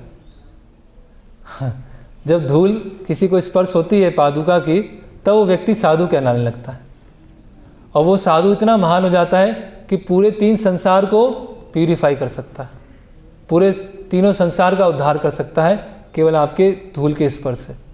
और संसार के लोग उसे दूसरा ब्रह्मा समझने लगते हैं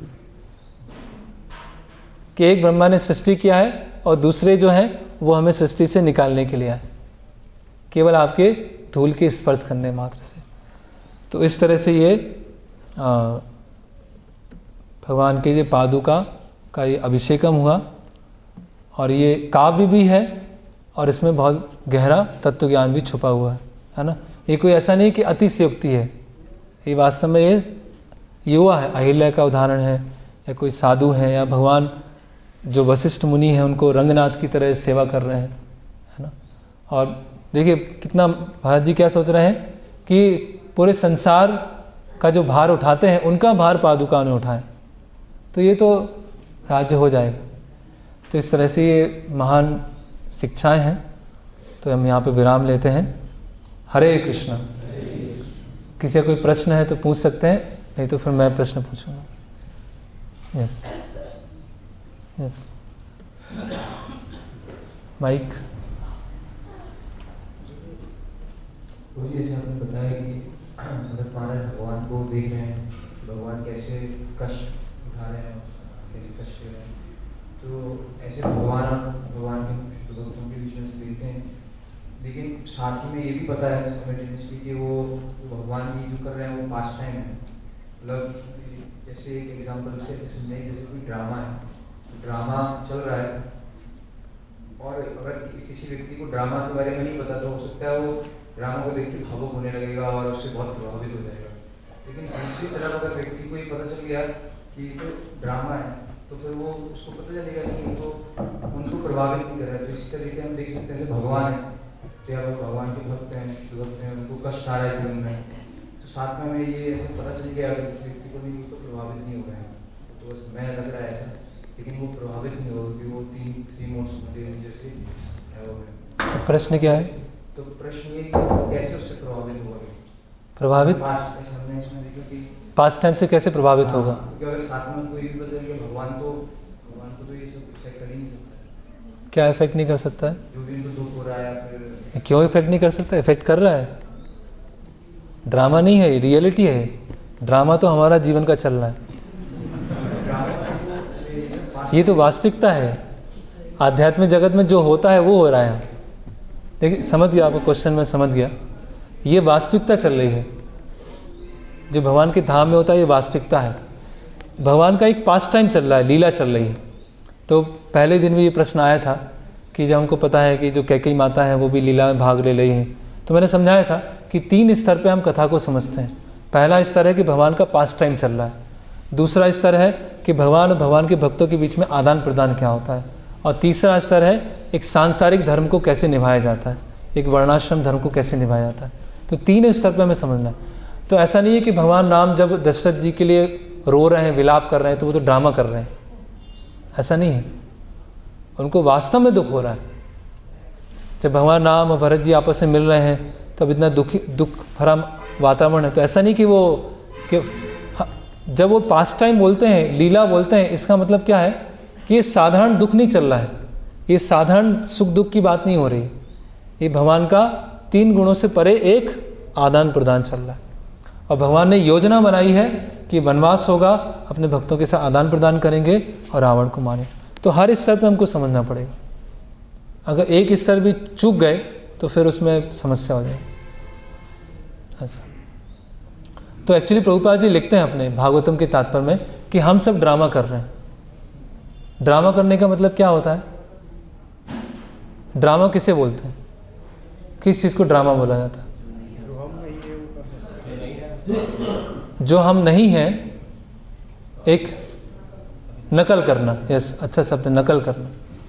स्टेज पर है ना, ड्रामा चल रहा है, तो वास्तव में व्यक्ति दूसरा है, लेकिन यहाँ वो नकल कर रहा है। तो हम सब भी नकल कर रहे हैं। कैसे? अपने स्थूल शरीर और सूक्ष्म शरीर से अपने आप को आइडेंटिफाई करके जो भी हम एक्टिविटीज़ कर रहे हैं वो सब ड्रामा चल रहा है। इसलिए प्रभुपाद जी तात्पर्य में लिखते हैं, इस ड्रामा को इस जीवन में बंद कर दो और वास्तविक जीवन में जियो। तो जब कोई एक भक्त हैं, उनसे किन्हीं ने पूछा कि प्रभु जी ये तो स्टोरीज़ हैं, ये तो एक ड्रामा जैसा है। तो उन्होंने बताया ड्रामा तो आपका जीवन है, ये वास्तविकता है, ये रियल लाइफ है।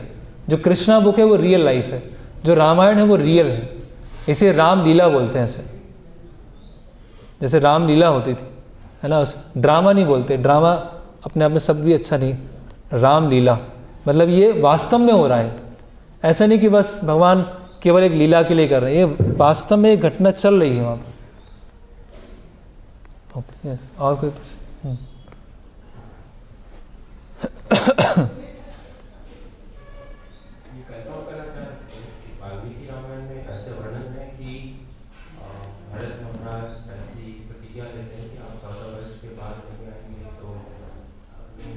हाँ, यस, मैं बताना भूल गया, सही बात। तो भरत जी वहाँ पे प्रतिज्ञा भी लेते हैं कि 14 वर्ष के बाद एक भी दिन लेट हुआ तो मैं अग्नि में प्रवेश कर जाऊँगा। यस, ऐसा है।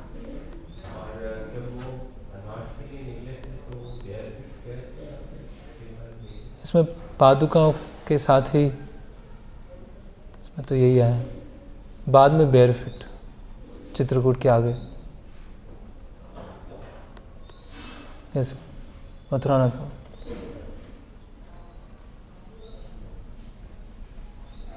जैसे आपने बताया कि भगवान दशरथ जी ने कैकेयी को वचन दिया था कि भरत राज करेगा, और यहाँ पे वशिष्ठ मुनि कहने के बाद भगवान कहते हैं कि मैं बाद में आऊँगा। और जो आपने बताया कि लाइनेज जो सबसे बड़े व्यक्ति हैं, सबसे बड़े पुत्र उनने राज किया, तो फिर इससे तो जो राजा अश्वपति को वचन किया था वो तो भरत राज करेंगे। देखिए, एक होता है तत्व विचार और एक होता है रस विचार। एक होता है तत्व विचार और रस विचार। तो हालांकि भगवान की चरण पादुका ही राज्य कर रही हैं, लेकिन अगर हम सांसारिक दृष्टि से देखें, अगर पूरा इसका हम डिस्कशन नहीं करें, पूरा एक एक डीप में नहीं जाएं, सांसारिक दृष्टि से क्या लगेगा? भरत जी ही राज्य कर रहे हैं। लेकिन आंतरिक रूप से क्या पता चलेगा? पादुका राज्य कर रहे हैं। तो दोनों चीज़ें साथ साथ चल रही।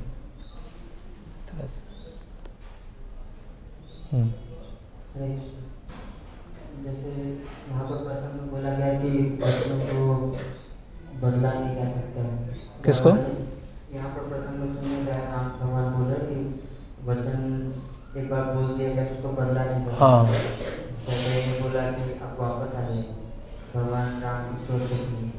तो इसको किस प्रकार से हम लोग समझ सकते हैं? मतलब जैसे कोई सीनियर किसी को कुछ बोले और बाद में बोला कि नहीं ऐसा नहीं कर सकते, नहीं, वो तो ये बिल्कुल अलग चल रहा है।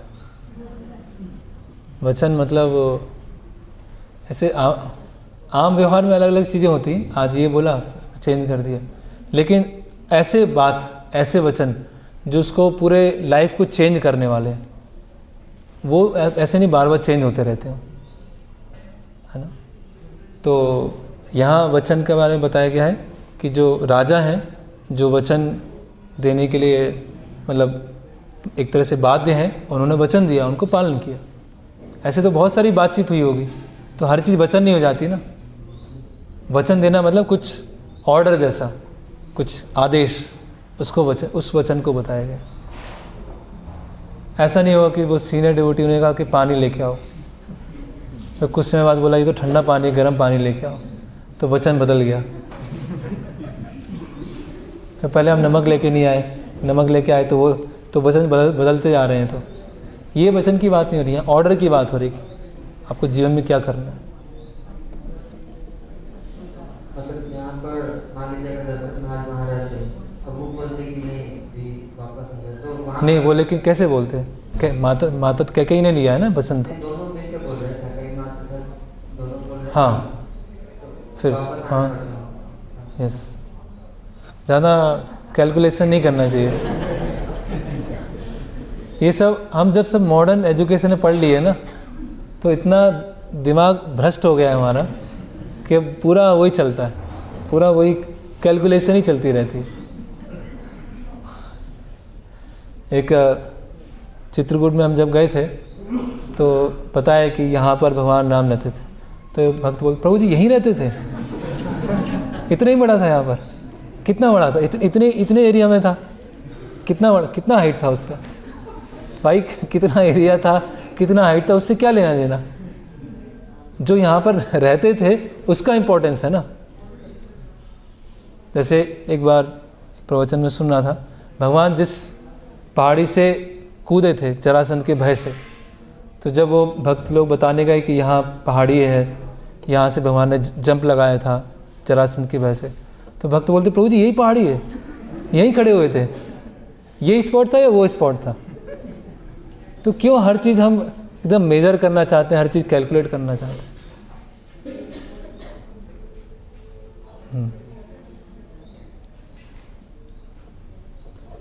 और कोई प्रश्न?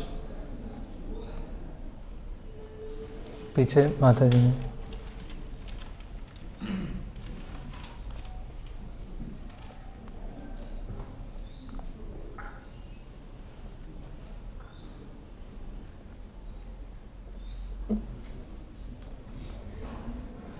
हरे कृष्ण प्रभु जी। जी हरे कृष्ण। प्रणाम।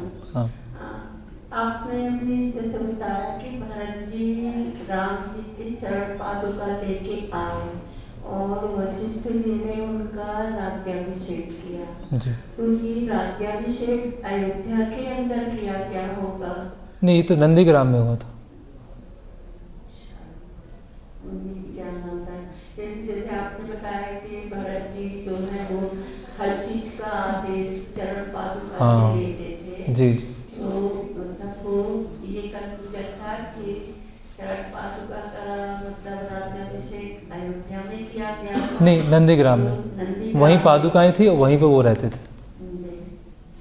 जी। और एक माता जी के प्रश्न से एक श्लोक और याद आया, उसमें भरत जी, वैसे राज्याभिषेक कौन करते हैं?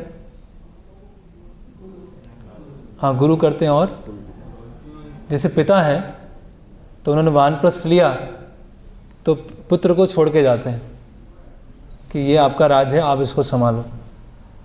एक तरह से देखा जाए तो भरत जी नहीं कर सकते, एक तरह से देखा जाए, क्योंकि वो छोटे भाई हैं, वो कैसे राज्याभिषेक करेंगे। राज्याभिषेक तो वशिष्ठ मुनि हैं, दशरथ महाराज को छोड़ के आप। तो बोलते हैं, इस श्लोक में बताया गया है कि क्योंकि भरत जी ने पादुकाओं को अपने सिर पर धारण किया, इसीलिए उनकी इतनी एलिजिबिलिटी हो गई, इतनी योग्यता हो गई कि अब वो भगवान राम को अभिषेक कर सकते हैं। कि पादुकाओं की इतनी महिमा है कि मेरा जैसा जीव भी अभी राज्याभिषेक कर सकता है, क्योंकि मैंने अपने सिर पर पादुकाओं को रखा। एक साइड पॉइंट था। यस।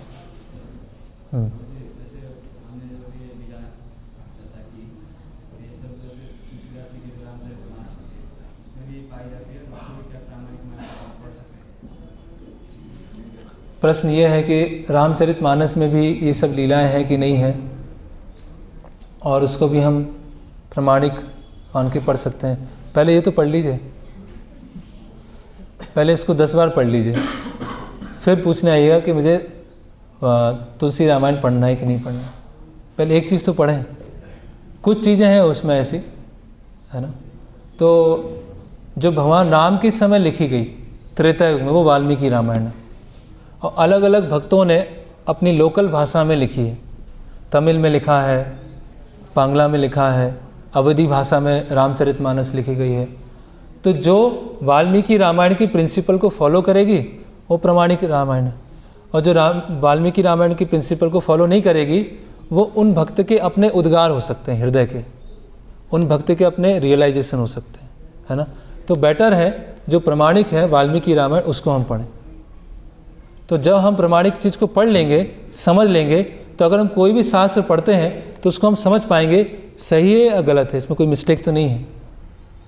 अगर मैंने अभी बोला सही है, उससे क्या होगा? अगर मैंने बोला गलत है, तो प्रभुपाद जी ने बताया कि उसमें थोड़ा सा कुछ स्तर का स्पर्श है मायावाद का, लेकिन बेटर है। तो नहीं तो फिर हमारे क्या होगी, वो एक घृणा की भावना जाती है, अरे बेकार है, ये बेकार। तो बेटर है अभी वाल्मीकि रामायण को अच्छे से पढ़ें,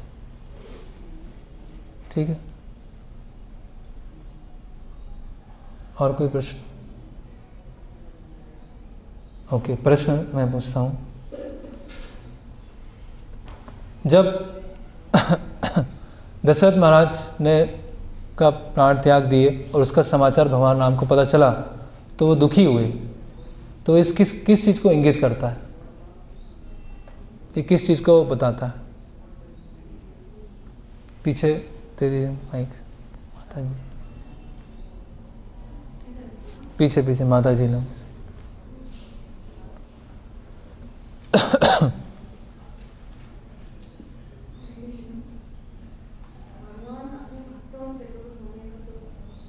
भगवान को भी दुख होता है अपने भक्तों से दूर होने का। भगवान एक व्यक्ति है जिनमें की शुद्ध भावना है। ओके, माता कौशल्या ने सुमित्रा माता को क्या समझाया जब वो आ रहे थे? पवन एक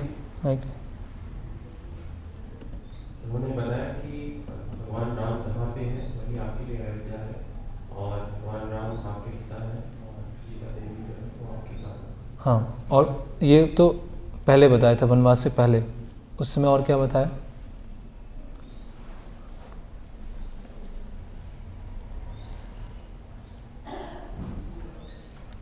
खुद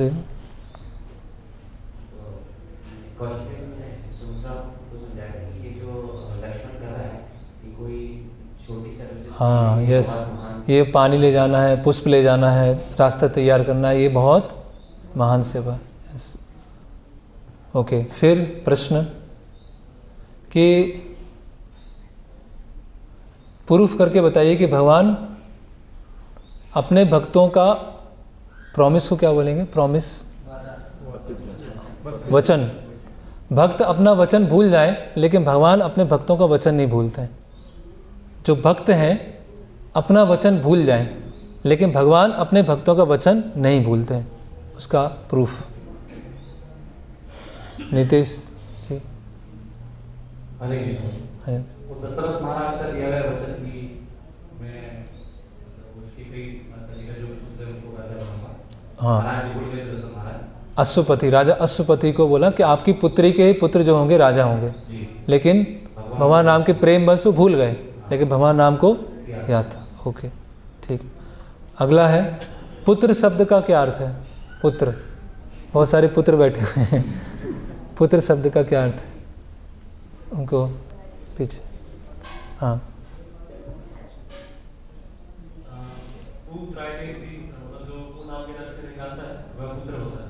तो कैसे निकालता है? हाँ ठीक है, वो तो एक अल्टीमेट आंसर है, लेकिन सही आंसर है बिल्कुल, लेकिन कैसे निकालता है वो? अभी इस जो चल रहा है प्रसंग उसमें हम कैसे समझें? ठीक है, तो अगर उनके कौन से वचनों का पालन करके? सभी वचनों का पालन करके?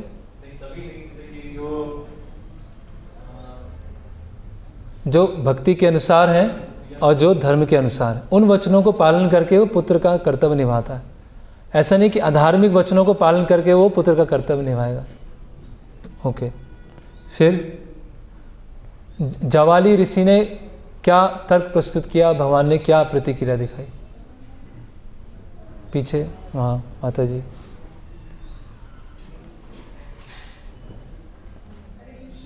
जी,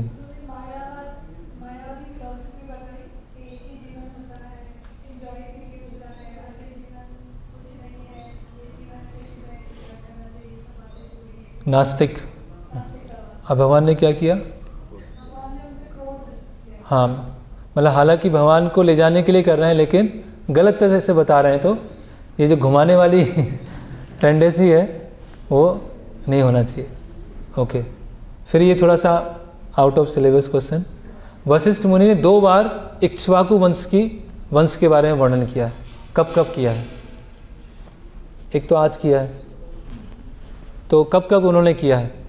वशिष्ठ मुनि ने 2 बार इक्ष्वाकु वंश को पूरा बताया है, शुरुआत से लेके भगवान राम तक। कब कब वंश की चर्चा होती है? अगर ऐसे इसको क्वेश्चन को ले, कब कब वंश की चर्चाएं होती है?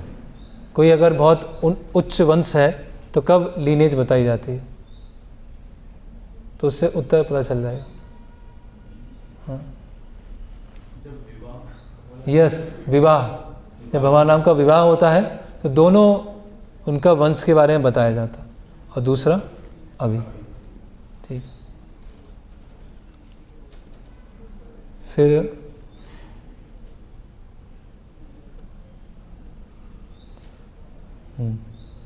किन्होंने पहली बार बस भगवान राम को बोला कि आप अपनी पादुकाओं को दीजिए? किन्होंने ऐसा बोला? वशिष्ठ मुनि ने। ओके, तो ऐसा प्रतीत होता है कि चित्रकूट जाना एक तरह से व्यर्थ हो गया, अगर हम वैसे देखें सांसारिक दृष्टिकोण। तो इस पूरी घटना को हम कैसे समझाएंगे? क्या उनका जाना व्यर्थ हो गया या वहाँ जाके कुछ चेंज हुआ? तो उसे कैसे समझाएंगे? कोई बताना चाहेंगे? थोड़ा सा ये कठिन प्रश्न है, लेकिन फिर भी और कोई भक्त जिन्होंने आंसर नहीं दी, जिन्होंने उत्तर नहीं दिया अभी तक?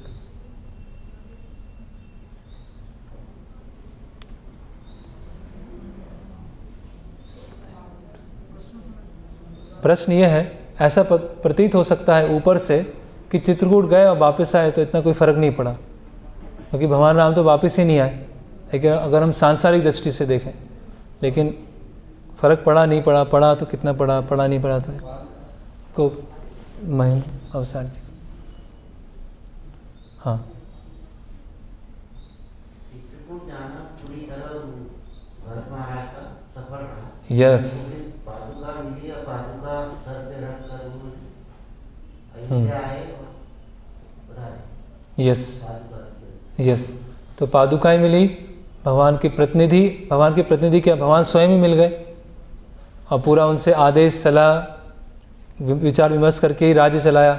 और इससे ये भी सिद्ध हुआ कि भगवान अपने किसी भी वस्तु में शक्ति डाल सकते हैं और उससे वो बातचीत भी कर सकते हैं। और लास्ट क्वेश्चन, जो पादुकाओं का राज्याभिषेक हुआ, पट्टाभिषेक हुआ, उसका क्या सिग्निफिकेंस है, उसकी क्या महत्वपूर्णता है, उससे हम क्या समझ सकते हैं? हालांकि चर्चा हो गई, फिर भी जो पादुकाओं का अभिषेक हुआ, राज्याभिषेक, उससे हम क्या समझ सकते हैं?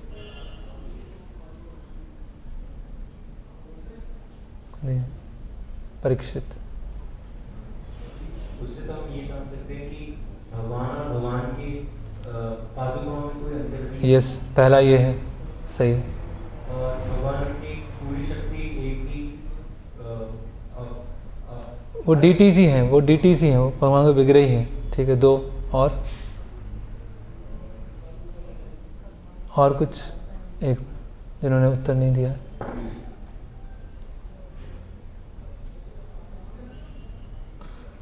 प्रभु जी यहाँ पर, आदित्य से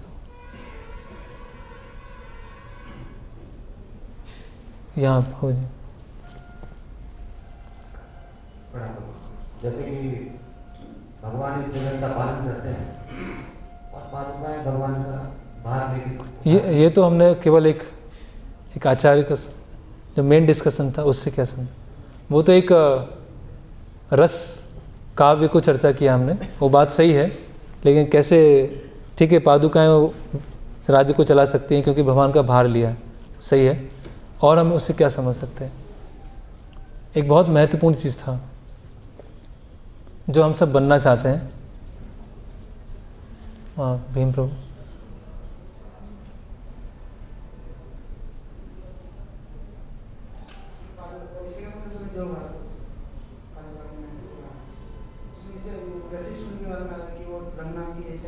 नहीं नहीं वो नहीं, वो तो अलग श्लोक थे, वो तो आप नहीं थे क्या उस समय? यहाँ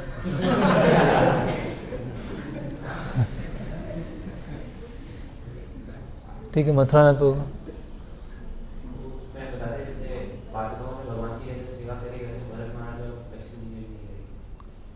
हाँ ठीक है, वो तो फिर वो श्लोक आ गए, वो वेदांत देशी का उनके। एक ही बस आंसर है जो हमारे लिए व्यवहारिक होगा, पीछे उनको माता जी।